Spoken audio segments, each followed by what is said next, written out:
Well, the new areas are definitely going to be pretty different. I would say that if you look at the Death Knight starting experience from Wrath of the Lich King, that's I guess, the model of epicness, I would say, to an extent, that we want to try to match for, at the very least, for the new starting zones, for the Goblin experience and the Worgen experience. There's certainly a chance that other dungeons will get the heroic treatment and be brought more up to date. We chose the Shadowfang Keep because it tied in so well with the Worgen storyline and all that sort of stuff. It made sense to redo it, and plus it's one of our old favorites. We may update those bosses and all that sort of thing also to mirror the new experience.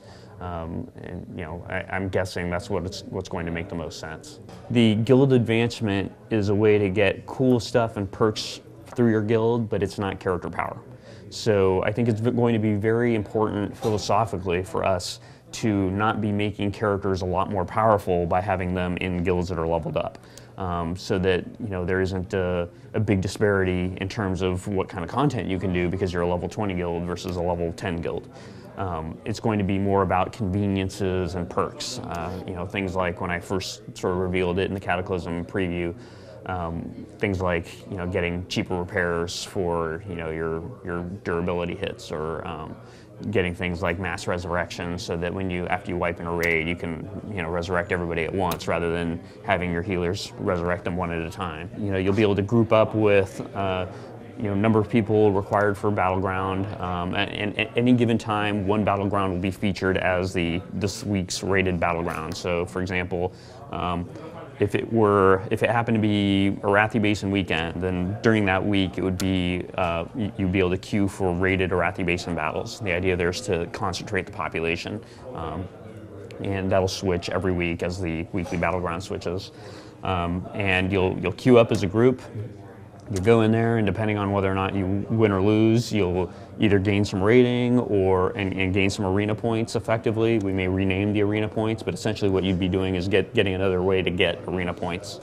And the idea here is for it to be somewhat different from the arena system in that it's an advancement-based system where you won't lose rating for losses. You'll only gain rating for wins, but you won't gain it for not winning. So the idea there being that, in a group of 15 players, for example, with Arathi Basin, you as an individual have a lot less control over whether or not you win or lose. And we want it to be pretty pug-friendly to do the rated Battlegrounds, pretty friendly to whoever bringing along people's friends, that sort of thing. So we want to make sure that you aren't losing progress if you lose a battle. We've always had all those kinds of internal discussions about, what are we okay with, what are we not okay with. Everything's got like a different value on the sliminess meter.